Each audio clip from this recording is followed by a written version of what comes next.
صلي وأسلم على رسوله الأمين نبي محمد صلوات ربي وسلام عليه وسلم بسم الله الرحمن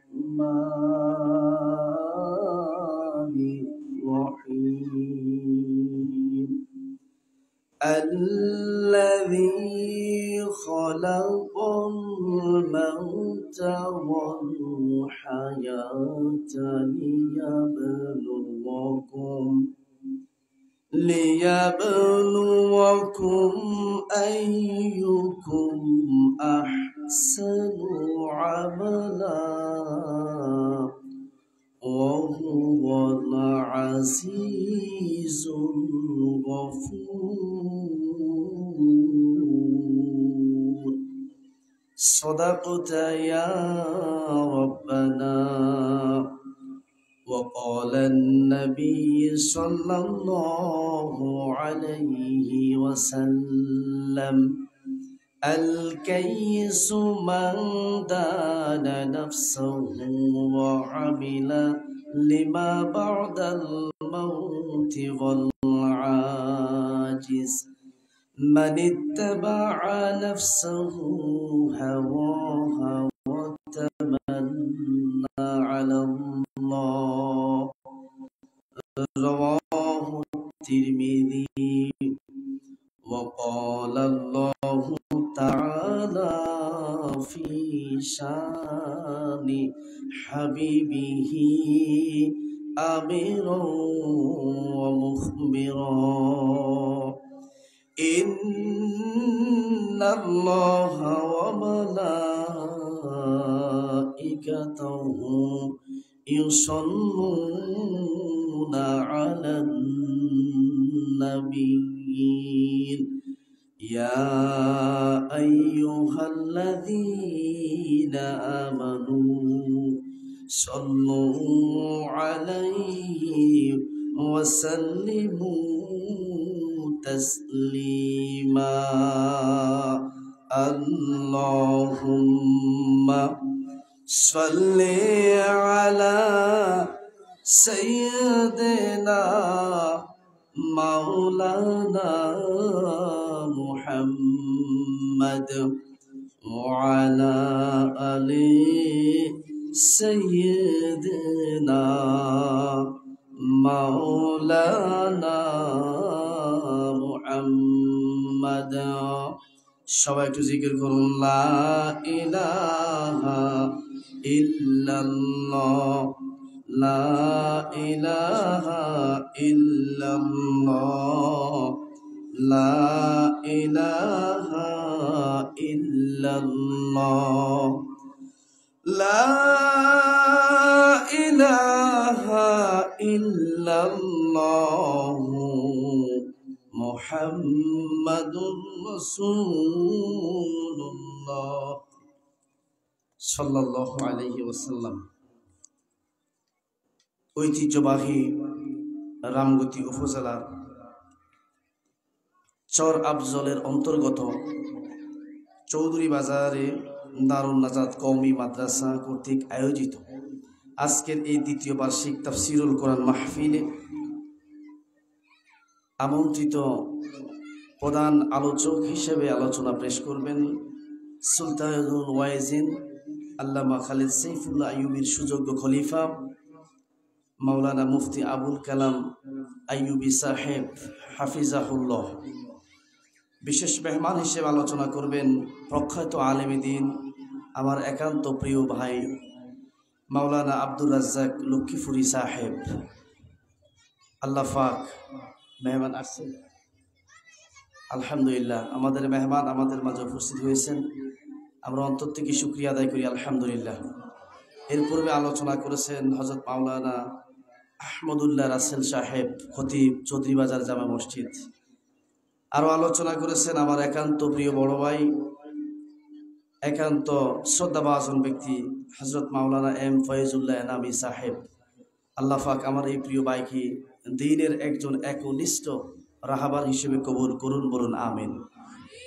আজকের মাহফিলের মধ্যমণি যিনি আসনকে অলঙ্কিত করেছেন, আপনাদের এলাকারই কৃতি সন্তান, চৌধুরী বাজারের বিশিষ্ট সম্মানিত প্রসিদ্ধ মানব সেবায় যিনি নিয়োজিত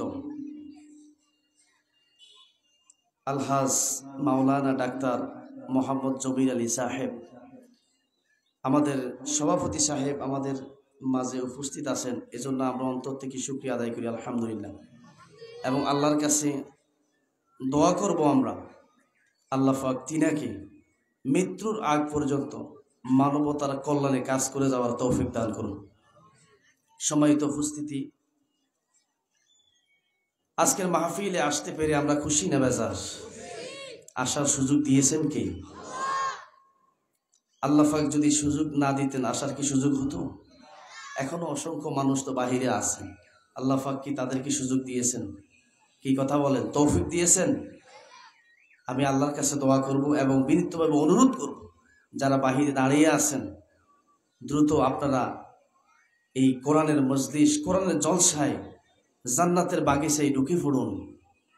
কারণ এই মাহফিলের বাহিরে থাকলে তো আল্লাহর রহমতের বাহিরে থাকলেন।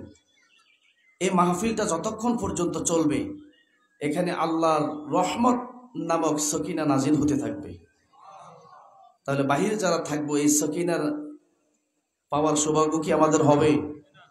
আমি সংক্ষেপে আপনাদের সামনে কিছু কথা বলবো।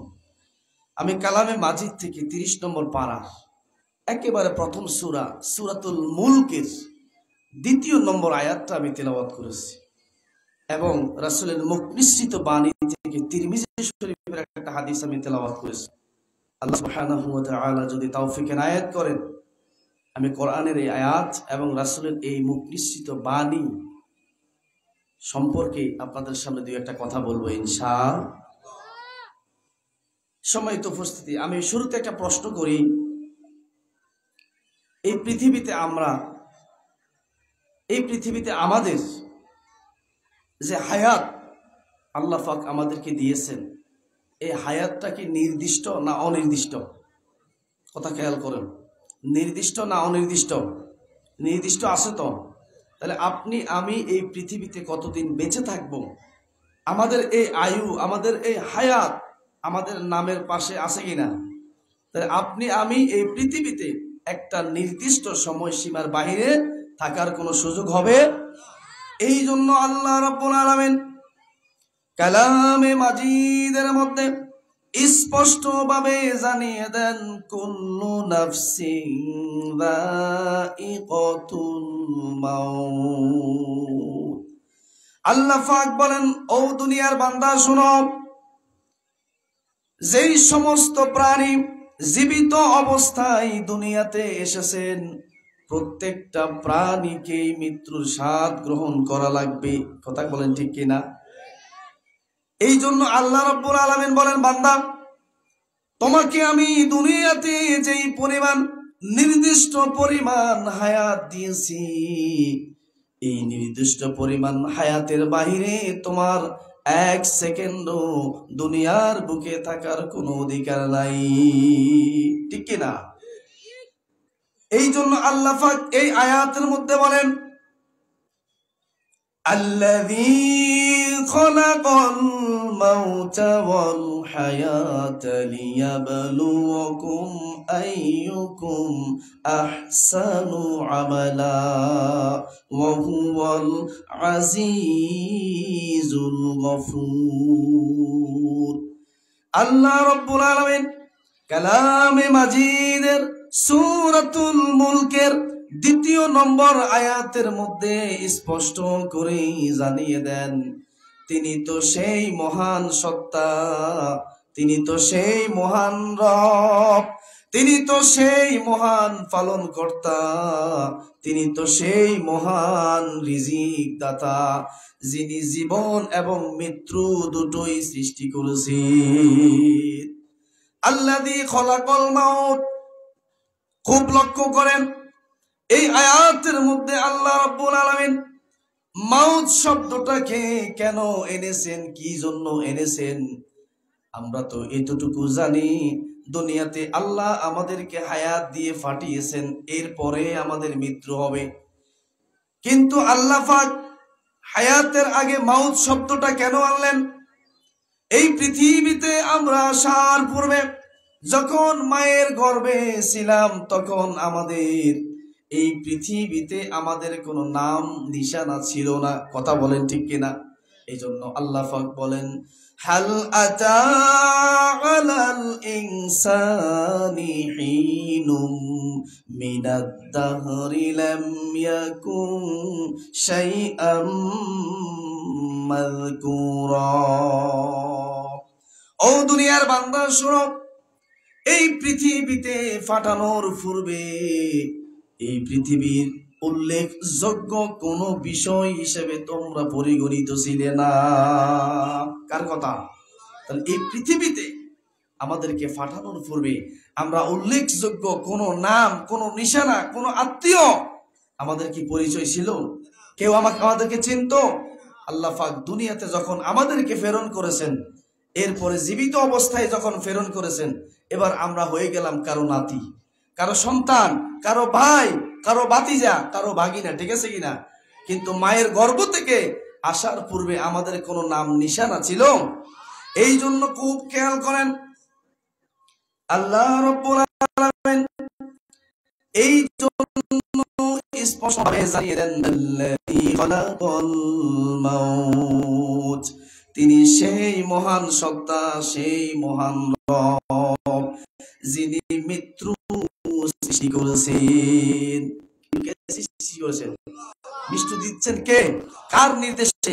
এই পৃথিবীতে যে আজরাইল জানটা কবজ করেন। কথা বলেন, পৃথিবীর এমন কোন পাওয়ারফুল ব্যক্তির শক্তি আছে কিনা, পাওয়ার আছে কিনা, যে আজরাইলকে কিছু দিয়ে বুঝিয়ে তাকে ফাটিয়ে দিতে আসেনি? অতএব আজরাইল কার নির্দেশ মানে? আল্লাহর নির্দেশ মানে। এই জন্য পৃথিবীতে আপনি আমি যতদিন থাকবো, যতদিন জীবিত থাকবো, যতদিন আল্লাহ আমাদের সাথে নির্দিষ্ট একটা হায়াত লাগিয়েছেন, ওই নির্দিষ্টতার বাইরে আমার আর আপনার পৃথিবীতে থাকার কোনো সুযোগ আছে কি? কথা বলে।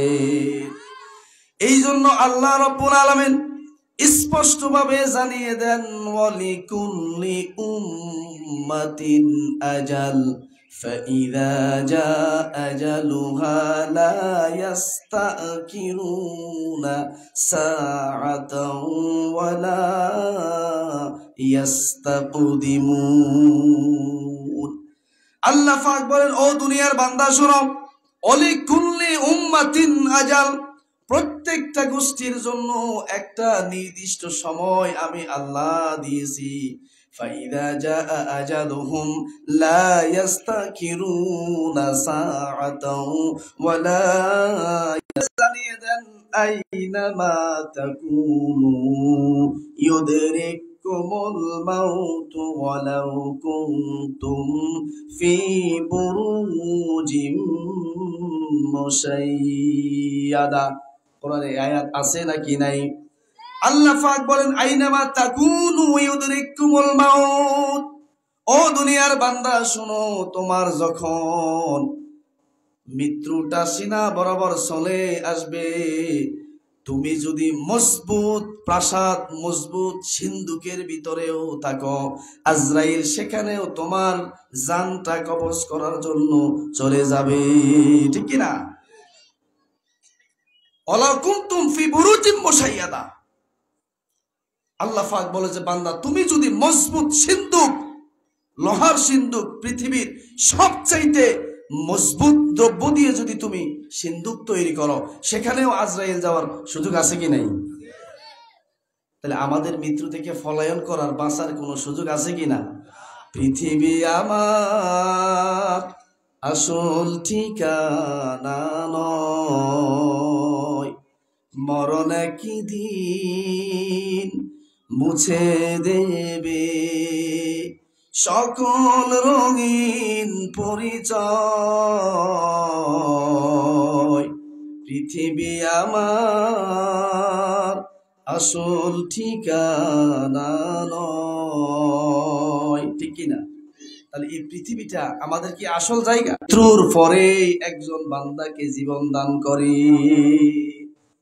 মায়ের গর্ভ থেকে পৃথিবীতে আসার পরে একজন লোক যদি জীবিত অবস্থায় আসে, তাহলে সে লোকটা তো জীবিত নাকি? কিন্তু এমনও তো হয় মায়ের গর্ভে থাকা অবস্থায় সন্তান কলেরায় মারা যায় কিনা। কিন্তু এখানে আমরা যারা উপস্থিত আছি, আল্লাহ আমাদেরকে দীর্ঘ হায়াত দিয়েছেন। উচ্চস্বর বলুন আলহামদুলিল্লাহ। কারণ ওই অবস্থায় যদি আমরা ইন্তিকাল করতাম, এখানে বসে আমি কথা বলার সুযোগ থাকতো, এখানে সভাপতি করি। কিন্তু তোমরা এটা থেকে শিক্ষা নাও না, এটা থেকে তোমরা সবক নাও না। অসংখ্য জানা যায় যাও, অসংখ্য লোককে মাটি দাও, অসংখ্য লোককে তোমরা খাটিয়াই করে কাঁধে করে তার আসল ঠিকানা কবরে নিয়ে যাও। অসংখ্য লাশকে তোমরা ধোয়াও, অসংখ্য লাশকে তোমরা কোলে করে যত্নের সহিত মাটির মধ্যে কবরের মধ্যে শুইয়ে দাও। তারপরেও তোমাদের অনুতাপ অনুতপ্ত হও না, তারপরেও তোমরা অনুশোচনা হও না। আজকে আমার এই ভাইকে আমি কত সৎ আজিমের সহিত কবরের মধ্যে শুইয়ে দিলাম, কালকে ঠিক এমনই ভাবে কেউ না কেউ আমাকেও এই অন্ধকার কবরের মধ্যে শুয়ে দিবে কিনা। কিন্তু আমরা হতভাগা মানুষ, আমরা এটা থেকে শিক্ষা দিই না। আসলে বিশ্বাস যদি করেন আল্লাহি, মাঝে মাঝে যখন আমাদের ব্যক্তিগত একটা রিপোর্ট আছে যে 16টা কলাম, এই 16টা কলামের ব্যক্তিগত রিপোর্টের সর্বশেষ যে কলামটা আছে, এই কলমটা হচ্ছে আত্মসমালোচনা। কি আত্মসমালোচনা? বিশ্বাস যদি করেন, এই আত্মসমালোচনাটা যখন ঘুমাতে যায়, চোখটা বন্ধ করে মাঝে মাঝে চোখে পানি বের হয়ে যায়, এই আত্মসমালোচনা করতে গিয়ে মাঝে মাঝে আহারে। আমাকে একজন লোক বলল, ভাই আপনি কালকে ঢাকা যেতে হবে। আমি বললাম না না ভাই, আমি ঢাকা যেতে পারবো না। আমাকে এক ভাই বলল, ভাই আজকে আপনি চৌধুরীহাট যেতে পারে। ভাই আমার শরীর খারাপ, আমি যাব না। আরেকজন বন্ধু বলল, দোস্ত চল আমরা একটু আলেকজান্ডার যাব। ভাই আমার কাছে ভালো লাগে না, আমার মনটা শান্তি নেই, আমি যাব না। কি বলে না এরকম? কিন্তু মাঝে মাঝে চিন্তা করি আত্মসমালোচনায়, যে যখন আজরাইল আমার সিনা বরাবর চলে আসবে, তখন আজরাইলকে তো আমি বলার সুযোগ নাই, ভাই আমাকে একটু রুখসত দেন, আমি তো অসুস্থ মানুষ, আমি তো মাজুর মানুষ, আমি তো হাসপাতালের বেডে শোয়া, আমার পিছনে তো আমার অনেকগুলা বাচ্চা ফলাফাইন খাওয়ার আছে, আমি তো তাদেরকে ইনকাম করে খাওয়াতে হবে, আমি কর্ম করে খাওয়াতে হবে। কালকে সকালবেলা যদি আমি কাজে না যাই, আমার বাচ্চাগুলো উপোস থাকবে। একথা কি আপনি আজরাইলকে বলে কি মাপ পাইতে পারবেন? আপনি কোথায় যাবেন না, গেলেন না, দাওয়াত দিল গেলেন না, কিন্তু আজরাইলের কাছ থেকে এরকম রুখসত নেওয়ার সুযোগ আছে। আজরাইল বলবে, বান্দা তুমি কে, কি তোমার পরিচয়, কি তোমার নাম, কি তোমার বংশ মর্যাদা, কি তোমার দলীয় পরিচয়, কি দল করেছো, কোন গোত্রের লোক, আমি ওটা দেখার বিষয় আমার নয়। আমার আল্লাহ আমাকে যে অর্ডার করে রুম কবজ করার জন্য পাঠিয়েছেন, আল্লাহ রাব্বুল আলামিনের নির্দেশে আমি তোমার জানটা কবজ করব। তুমি কালকে সকালে কাজে না গেলে তোমার বাচ্চা উপবাস থাকবে, তুমি কালকে সকালে ব্যবসায় না গেলে তোমার ঘরে চাউল থাকবে না, ভাতের ফাতিল চলবে না। এটা তো আমার দেখার বিষয় নয়, কারণ আমার দেখার বিষয় হচ্ছে আমার রব এই মুহূর্তে আমাকে নির্দেশ দিয়েছেন তোমার জান কবজ করার জন্য, ঠিক কিনা? কিন্তু আমরা তো অনুশোচনা করি না।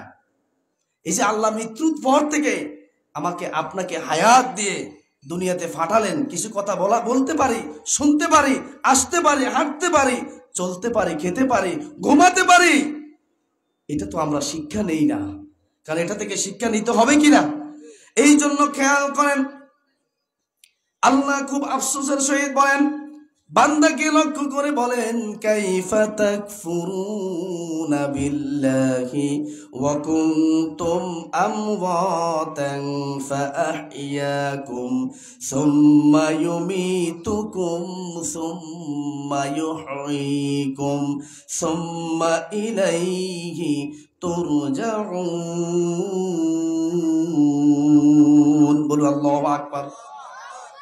আল্লাহ রাব্বুল আলামিন কালামে মাজিদের মধ্যে স্পষ্টভাবে জানিয়ে দেয়, ও দুনিয়ার বান্দা, ও দুনিয়ার মানব মণ্ডলী, শোনো, তোমরা কিভাবে আমি রবের সাথে কুফরি করো, তোমরা কিভাবে আমি রবের নাফরমানি করো, তোমরা কিভাবে আমি রবের নেয়ামতের নাশক্রিয়া করো। তোমরা তো ছিলে মৃত, ওই মৃত্যু থেকে জীবিত করে তোমাদেরকে দুনিয়ায় পাঠিয়েছি, আবার ওই দুনিয়াতে তোমাদেরকে মৃত বলে ঘোষণা করা হবে। আবার সেই মৃত অবস্থায় তোমাদেরকে যখন কবরস্থ করা হবে, সেখানে আমি আল্লাহর নির্দেশে কবর নামক বাড়িতেও তোমাকে জীবিত করা হবে। ঠিক কিনা? তাহলে আমাদের আল্লাহ দুনিয়াতে মৃত্যু থেকে জীবন দিয়ে পাঠিয়েছেন, আবার মৃত্যু দিবেন, আবার কবরে জীবিত করবেন। মাঝখানে যে সময়টা আছে, এই সময়টা কতটুকু? ক্ষণিকের সময়। আল্লাহ পাক বলেন, সুম্মা ইলাইহি তুরজাউন। বান্দা, তুমি যা কিছু করো, আবার পুনরায় তোমাকে আমি রবের কাছে ফিরে আসতে। এই জন্য আল্লাহ রাব্বুল আলামিন স্পষ্ট করে জানিয়ে দেন, আল্লাযী খলাকাল মাউতা ওয়াল হায়াত। তবে মৃত্যুর পরে, জীবনটা দেওয়ার পরে আল্লাহ বলতেছে, লিয়াবলুয়াকুম আইয়ুকুম আহসানু আমালা। আমি তোমাদেরকে পরীক্ষা করব। কে বলছে কথা? লিয়াবলুয়াকুম, আমি তোমাদেরকে পরীক্ষা করব। কে পরীক্ষা করেন? কিভাবে পরীক্ষা করেন? وَلَنَبْلُوَنَّكُمْ بِشَيْءٍ مِّنَ الْخَوْفِ وَالْجُوعِ وَنَقْصٍ مِّنْ আল্লাহ জান্নাতের ঘোষণা দিলাম। কি কয়? যে তোমরা যারাই এই পরীক্ষাতে উত্তীর্ণ হতে পারবে, তাদের জন্যই আমি আল্লাহ কিসের ঘোষণা দিলাম? জান্নাতের ঘোষণা দিলাম। লিয়াবলুকুম আইয়ুকুম আহসানু আমালা। তোমাদেরকে পরীক্ষা করব কিসের মাধ্যমে? উত্তম আমলের দ্বারা। কিসের দ্বারা? উত্তম আমল। এখানে স্টেজে আমরা যে সমস্ত ভাইয়েরা আছি, এখানে আমরা যারা আছি, সবার মান কি সমান কিনা? সবার আমল কি সমান কিনা? সকলের ইমানের মজবুতি সমান কিনা? সামনে শ্রোতা আপনারা যারা আছেন, তাদের সকলের ইমানের মজবুতি সমান কিনা? সকলের আমল কি এক কিনা? এখানে এমন কিছু ভাইয়ের আছে, পাঁচ ওয়াক্ত নামাজ তারা জামাতের সহিত আদায় করে, আছে না এরকম? আবার এমন কিছু ভাই আছে, কিছু কিছু ওয়াক্ত জামাতে পড়ে, আবার কিছু কিছু ওয়াক্ত একাকী, আছে না এরকম? আবার এখানে এমন কিছু ভাইয়েরা আছে, এক ওয়াক্ত নামাজ জামাতে পড়ে না, তারা একাকী পড়ে, আছে কিনা? আবার এমন কিছু ভাই আছে, একাকী কিছু নামাজ পড়ে, আবার দুই এক ওয়াক্ত ছেড়ে দেয়, ঠিক আছে কিনা? আবার এমনও কিছু লোক আছে, বিলকুল এক ওয়াক্ত নামাজ তারা পড়ে না, আছে কি নাই? আবার এমনও কিছু হতবাগা জালিম লোক আছে, যারা সাপ্তাহিক জুমার মসজিদে যাওয়ার সুযোগ হয় না। বলেন ঠিক কিনা? যদি জিজ্ঞাসা করা হয়, ভাই কিও করো নাকি? আরে হুজুর কইেন না, এত ব্যস্ত, এত ব্যস্ত। তো আল্লাহ আপনারা যারা ব্যস্ত, আপনাদের ব্যাপারে একটা কথা বলেছেন, আলহাকুমুত তাকাতুর হাত্তা যুরতুমুল মাকাবির। বান্দা, তোমাদেরকে দুনিয়ার মোহ এমন ভাবে পাগল বানিয়ে দিয়েছে, হাত্তা যুরতুমুল মাকাবির। এই পাগল বানানোটা তোমাদেরকে কবর পর্যন্ত নিয়ে ছাড়বে। বলেন ঠিক কিনা? দুনিয়ার টাকা পয়সা ধন সম্পদ সব কি পড়ে থাকবে না? আপনি আমি চলে যাওয়া লাগবে। কিন্তু এত ব্যস্ততা, এত ব্যস্ততা, আপনার মালিককে একটা সেজদা দেওয়ার সুযোগ হয় না, আছে কি নাই? সমাজের সুশীল লোক, শিক্ষিত লোক, ক্ষমতাধর লোক, ঐতিহ্যবাহী ফ্যামিলির লোক, কিন্তু এক ওয়াক্ত মালিককে সেজদা দেওয়ার সুযোগ হয় না, আছে কি নাই? আপনাদের চোখে নাই কেন? আমার চোখে আছে। অনেক ক্ষমতার মালিক, অনেক পাওয়ারের মালিক, বড় শেয়ারের মালিক, বড় বংশের লোক, বড় ব্যবসাদার, বড় চাকরিজীবী, কিন্তু মালিককে একটা সেজদা দেওয়ার সুযোগ তার হয় না। কারণ এই সেজদা দেওয়াটারও জন্য একটা তৌফিক লাগবে কিনা? সাহাবা আজমাইন বিশ্বনবী সাল্লাল্লাহু আলাইহি ওয়াসাল্লামকে জিজ্ঞাসা করলেন, ইয়া রাসূলুল্লাহ, দুনিয়ার একজন বান্দা আল্লাহ রাব্বুল আলামিনের নিকটবর্তী কোন আমলের দ্বারা হয়? বিশ্বনবী জবাবে বললেন, ও আমার সাহাবারা শোনো, দুনিয়ার মানুষগুলো যখন দুনিয়ার চাকচিক্য ভুলে গিয়ে, দুনিয়ার টেনশন ভুলে গিয়ে, দুনিয়ার চাকরি পিছনে ফেলে, দুনিয়ার ব্যবসা পিছনে ফেলে, সন্তান সন্ততিকে পিছনে ফেলে যখন তারা মসজিদে ঢুকে আল্লাহু আকবার ধ্বনি দিয়ে যখন তারা নামাজে দাঁড়ায়, রুকু করে, সিজদাতে চলে যায়, ওই অবস্থায়, সিজদা অবস্থায় একজন বান্দা তার আল্লাহর সব চাইতে নিকটবর্তী হয়ে যায়। কোন অবস্থায়? তাহলে রাসূলের ভাষ্য মতে একজন বান্দা আল্লাহর সবচাইতে বেশি নিকটবর্তী হয় কোন সময়? সিজদা অবস্থায়। যদি এই সিজদাটা আমি আপনি না দিতে পারি, তাহলে মালিকের কাছাকাছি কি যাওয়ার সুযোগ আসেনি? যারা আমরা এক ওয়াক্ত নামাজ পড়ি না, আমাদের কি মালিকের নিকটবর্তী হওয়ার কোনো সুযোগ আছে কিনা? আপনি যতই বলবেন, ভাই আমার ব্যবসা, আমার চাকরি, আমার ব্যস্ততা, আমার দুনিয়াবি কাজ, পরিবার দেখাশোনা, এগুলা বলে কি আপনি মালিকের কাছে পার পেয়ে যাবেন? ছাড়া পাবেন? পাবেন না। হাজারো ব্যস্ততার মাঝে আপনার মালিককে আপনি সেজদা দিতে হবে কি হবে না? হাজারো ব্যবসার মাঝে আপনার মালিককে আপনি সেজদা দিতে হবে কি হবে না? হাজারো চাকরির ডিউটির মাঝে আপনার মালিককে আপনি সেজদা দেওয়া লাগবে কি লাগবে না? এখন আপনি যদি বলেন নিকটবর্তী হতে হয়, তাহলে 5 ওয়াক্ত নামাজ পড়া লাগবে কি লাগবে না? একজন বান্দা যখন নামাজের মুসল্লায় দাঁড়ায়, একজন বান্দা যখন নামাজের মুসল্লায় দাঁড়ায়, সূরা ফাতিহা পড়ে কিনা? সে যখন শুরু করে, এই আযানের জবাব দেন কিনা আপনারা? ঠিক তদ্রূপ আপনি যখন নামাজের মুসল্লায় দাঁড়িয়ে মালিকের সন্তুষ্টির জন্য সূরা ফাতিহা শুরু করেন, যখন পড়েন আলহামদুলিল্লাহি রাব্বিল আলামিন, সমস্ত প্রশংসা সেই মালিকের জন্য, সমস্ত প্রশংসা সেই মনিবের জন্য, যিনি সারা জাহানের মালিক। বলেন কি বলেন না? ওই অবস্থায় আপনার রব আরশে আজিম থেকে ফেরেশতাদেরকে সাক্ষী করে বলেন, ও আমার ফেরেশতারা শোনো, বাংলাদেশের চৌধুরী বাজারের মসজিদ থেকে আমার এই বান্দা হামেদানি আবেদি, আমার অমুক বান্দা, আমি আল্লাহর প্রশংসা করেছি। কি কথা বলেন, ঠিক কিনা? দ্বিতীয় আয়াতে যখন বলেন আর রহমানির রহিম, এই আয়াত পড়েন কি পড়েন না? আপনি বলেন পরম করুণাময় অসীম দয়ালু কি? তখন আল্লাহ ফেরেশতাদেরকে ডাক দিয়ে বলেন, ফেরেশতারা আসনা আলা আবদি, আমার অমুক বান্দা আমি আল্লাহর গুণ কীর্তন করেছি। আপনি যখন তৃতীয় আয়াতে পড়েন মালিকি ইয়াউমিদ্দিন, ও আল্লাহ তুমি তো একমাত্র কেবলমাত্র ওই বিচার দিবসের মালিক, তখন আপনার রব আপনাকে উত্তর দেয় মাজ্জাদানি আবাদি, ও আমার ফেরেশতারা শোনো, আমার অমুক বান্দা আমি আল্লাহর বড়ত্ব ঘোষণা করেছি। যারা নামাজ পড়ে না, যারা নামাজ পড়ে না, এখানে ওলামায়ে কেরাম আছেন, এখানে আপনারা মুসল্লি যারা আছেন, একটা প্রশ্ন আপনাদেরকে আমি করি, একটা প্রশ্ন আপনাদেরকে করি। এখানে আপনারা উপস্থিত যারা আছেন, আপনারা যে কোনো একজন আমাকে হাত দাওয়ান তো, যে আপনি কয়দিন আপনার আল্লাহর সাথে কথা বলছেন? আছেন কেউ? কেউ কি আল্লাহর সাথে কথা বলছেন? ঘটনা কি? হুজুর কি কয় এটা? হুজুর কি কয় এটা? কি আমরা আল্লাহর কথা কইছি? আমরা শুনছি মুসা আলাইহিস সালাম আল্লাহর কথা বলছি। আরে ওই ওই ওইরকম কি মুসার মতন কি এরকম কেউ আসেনি চৌধুরী বাজার যেতে আল্লাহর কথা কইব? আমি যদি কোরআন হাদিসের দলিল দিয়ে আপনার করে বলি যে আপনারা আপনাদের মালিকের সাথে কথা বলেন, বিশ্বাস করবেন? মোল্লার কথা নয়, কোরআন এবং হাদিসের দলিল দিয়ে বলবো। এবার আমি যদি বলি আপনার রব আপনার কথা শুনে, বিশ্বাস করবেন? এটা কিন্তু বিশ্বাস করবেন। কিন্তু আপনার রবের কথা আপনি শুনতেছেন, বলবেন না আমরা তো আল্লাহর কথা শুনি না। কি ঠিক আছে কিনা?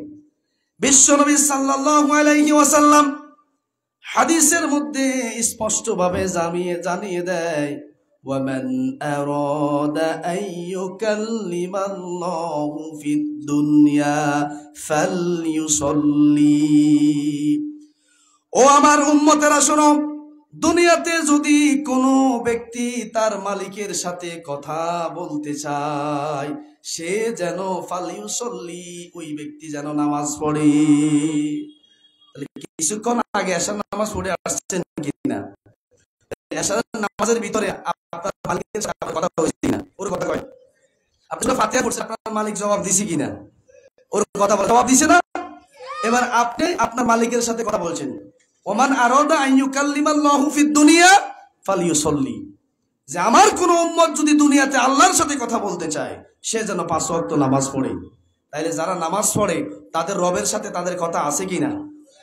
এবার আপনি বলবেন, হুজুর বুঝলাম, আল্লাহ আমাদের কথার জবাব দেয়, এটাও বুঝছি, আবার আল্লাহর কথা, আল্লাহ আমরা যেটা বলি এটা আল্লাহ শুনে, কিন্তু আমরা তো আল্লাহর কথা শুনি না। কি কথা ঠিক আছে না? এবার বিশ্ব নবী বলেন, শোনো, তোমাদের মালিক তোমাদের সাথে কথা বলে, তোমরা তোমাদের মালিকের কথা শোনো এবং তোমাদের মালিক তোমাদের কথা শুনি। এবার মালিকের কথা আমরা কিভাবে শুনি? আল্লাহ রাসূল বলেন, ফামান আরাদা আন ইয়াসমা'a কালামাল্লাহ ফালইয়াকরাউল কুরআন। দুনিয়াতে যদি কোনো ব্যক্তি তার মালিকের কথা শুনতে চায়, সেই যেন কোরআন তেলাওয়াত করে। সুবহানাল্লাহ, ফালইয়াকরাউল কুরআন। যদি দুনিয়াতে কেউ মালিকের কথা শুনতে চায়, সে কি পড়তে হবে? দারুন নাজাত মডেল মাদ্রাসায় কি পড়া হচ্ছে? গান, নাচ, সিনেমা চলে, ওর কথা কয় না। হ্যাঁ, সেখানে এই কোরআনটা পড়ানো হয় কিনা? এখানে হেফজখানা আছে না? এটা কি? ওর কথা কয় না, এটা কি? আল কোরআনু হুজ্জাতুল লাকা ওয়া আলাইক। পুরুষ শাখা মহিলা শাখা দুটাই আছে, আলহামদুলিল্লাহ। আল কোরআনু হুজ্জাতুল লাকা ওয়া আলাইক, এই কোরআন কিয়ামতের মাঠে হয়তো আপনার পক্ষে নতুবা বিপক্ষে দলিল হয়ে যাবে। যাদের পক্ষে এই কোরআন দলিল হবে, আল্লাহ পাক তাদেরকে নিষ্কৃতি দিয়ে জান্নাত দিয়ে দিবেন।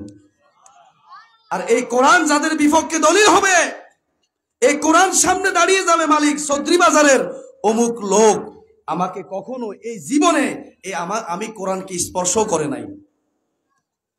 আপনি কোরআন ফাড়েন না, বড় আফসোস। চিন্তা করলেন না, আমি যেহেতু কোরআন ফাড়ি না, আমার একটা ছেলেকে আমি কোরআনের হাফেজ হিসেবে দেখতে চাই, আমার মেয়েকে আমি কোরআনের হাফেজা হিসেবে দেখতে চাই, আমার ছেলেকে আমি আলেম হিসেবে দেখতে চাই, আমার মেয়েকে আমি আলেমা হিসেবে দেখতে চাই। এই ফিলিংস, এই টেন্ডেন্সি যখন আপনার ভিতরে জাগ্রত হবে, নিয়ত হবে, ওলামায়ে কেরাম এখানে আছে, দারুন নাজাত মাদ্রাসায় আপনার একটা ছেলেকে হেফজ বিভাগে ভর্তি করাবেন, এখনো করার নাই, শুধু নিয়ত করেছেন, এই নিয়তের কারণে আল্লাহ পাক আপনার আমলনামায় সওয়াব লিখে দিবে। বুঝো ঠিক আছে না? শুধু নিয়ত করছেন, এখনো ভর্তি করার নাই, তাহলে নিয়তের কারণে সওয়াব আছে কিনা? তাহলে এই প্রতিষ্ঠান, আমি লম্বা করবো না, সময় কিন্তু শেষ, ডেট এক্সপায়ার চলতেছে আমার। আমি শুধু এতটুকু বলি, এই মাদ্রাসার পক্ষে শুধু আমি 2 লাইন এতটুকু বলে যাই, চৌধুরী বাজারের মুসলমান, চৌধুরী বাজারের ইমানদার, এই মাদ্রাসা, এই এতিমখানা, এই মসজিদ, এই মক্তব, এগুলো আপনাদের একটা খোশ নসিব, এটা আপনাদের একটা খোশ নসিব, ভালো কপাল।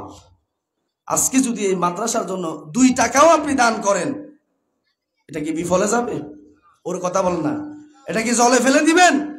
কিন্তু এখান থেকে আপনি বাইরে গিয়ে 1 কিলো পান খাবেন 5 টাকা, কি লাভ হবে? এখান থেকে বের হওয়ার পরে একটা নেভি সিগারেট 10, 15, 20 টাকা দিয়ে খাবেন, কি লাভ হবে? ওই টাকা আপনার বিপক্ষে আল্লাহর কাছে সাক্ষ্য দিবে যে আল্লাহ আমাকে, তোমার এই বান্দা হারাম খাওয়ার খেয়ে আমাকে উড়িয়ে দিয়েছে। আর যখন এই মাদ্রাসার জন্য আপনি 10 টাকা দিয়ে দিবেন, এই টাকা আল্লাহর কাছে আপনার পক্ষে সুপারিশ করবে না? তখন কি বলবে? আল্লাহ, তোমার ওই চৌধুরী বাজারের ওই লোকটা ইহসান করে, তোমার এই কোরআনের হাফিজদেরকে মহাব্বত করে, কোরআনকে মহাব্বত করে, তোমার হাবিবকে মহাব্বত করে, সওয়াবের আশায়, জান্নাত লাভের প্রত্যাশায় তারা 10 টাকা আমাকে দান করছে। আল্লাহ, আমি তোমার কাছে সুপারিশ করলাম, ফরিয়াদ করলাম, তোমার বান্দাকে তুমি মাফ করিয়ে দাও। কি কথা বলেন, ঠিক কিনা? দেবে না মাফ করে? গাঁজা খাইবেন, সিগারেট খাইবেন, বিড়ি খাইবেন, মদ খাইবেন, ওই টাকা আপনার বিপক্ষে সাক্ষ্য দিবে কার কাছে? আর মাদ্রাসার জন্য দিবেন, এতিম ছাত্রদের জন্য দিবেন। মাঝে মাঝে সদরি বাজার এসে হুজুরকে ডাক দিয়ে বলবেন, হুজুর ফলানের তরকারি আছে কিনা, 5 কেজি তরকারি কিনে দেন, হুজুর নিয়ে যান, হুজুর 10 কেজি চাউল নিয়ে যান। পারা যাবে না? এটা কত টাকা কত জায়গায় চলে যায়। সাত দোকানে ঢুকলে বিবিরাট বাজার এখন নলা বিক্রি, সরি সদরি বাজার নলা বিক্রিও না, ওর কথা কয় না। আর হায়ার করে বিবিরাট থেকে রামগুদি থেকে লোক আসে। এখন আপনি ঢুকছেন কজন, 2 জন, আপনি আপনার বন্ধু ঢুকছেন নলা খাওয়ার জন্য, ধরেন 2 জনের 350 টাকা এবং বন্ধু আসছে, হাই আরে কত দিন তোর দেখে তাহলে এনে কত এটা তো আমরা চিন্তা করি না যে আরে হুজুরকে ডাকি বলি, হুজুর আমার তো টাকা আছে, ধরেন আপনি 5 কেজি তরকারি নিয়ে যান, 10 কেজি চাউল নিয়ে যান, এমনকি আমরা করি কিনা? তাহলে এটা কি লাগবে কিনা? তা আমি পরিশেষে বলি, এই মাদ্রাসাগুলা আপনার জন্য খুশনসিব, কিসমত ভালো। এই প্রতিষ্ঠানগুলা বাইরে থেকে এসে তারা প্রতিষ্ঠানগুলা দিয়ে আমাদের উপকার করতেছে। যেটা আমাদের সাহেব আড্ডায় দিয়ে দেন, এটা আপনারা মসজিদে দিয়ে দেবেন, এই মাদ্রাসায় দিবেন, দিবেন কি না? ইনশাআল্লাহ এরাদা করেন, যদি আল্লাহ আপনাদেরকে বাঁচিয়ে রাখেন। আমি আপনাদের কাছে একটু জানতে চাই, একটু আমাদের খেয়াল করেন, সর্বোচ্চ 50 সেকেন্ড এই মাদ্রাসা যতদিন আছে, আল্লাহ আপনাদেরকে যতদিন জীবিত রাখে এই মাদ্রাসাতে থাকবেনই, থাকবেন তো ইনশাআল্লাহ? কারা কারা থাকবেন একটু আল্লাহকে দোহাত দেখান। নারায়ে তাকবীর, নারায়ে তাকবীর, নারায়ে তাকবীর। আল্লাহ তোমার এই বান্দার হাতগুলো তুমি দেখেছো, এখন তাদের নিয়তটা পরিপূর্ণ আছে, যেহেতু জান্নাতের বাগানে আছে। আল্লাহ তুমি তাদের এই হাতকে, মনকে, দিলকে এই দারুন নাজাত মাদ্রাসার জন্য কবুল করে নাও, এবং তাদের অর্থগুলো মাদ্রাসার জন্য কবুল করে নাও। তো আমি যে কথাগুলো বলেছি এই অনুযায়ী প্রথমে আমি সহ আমাদের সকলকে আমল করার তৌফিক দান করুন। হাদা মা ইনদি ওয়াল ইলমু ইনদাল্লাহ, আলাইহি তাওয়াক্কালতু ওয়া ইলাইহি উনীব। আসসালামু আলাইকুম ওয়া রাহমাতুল্লাহি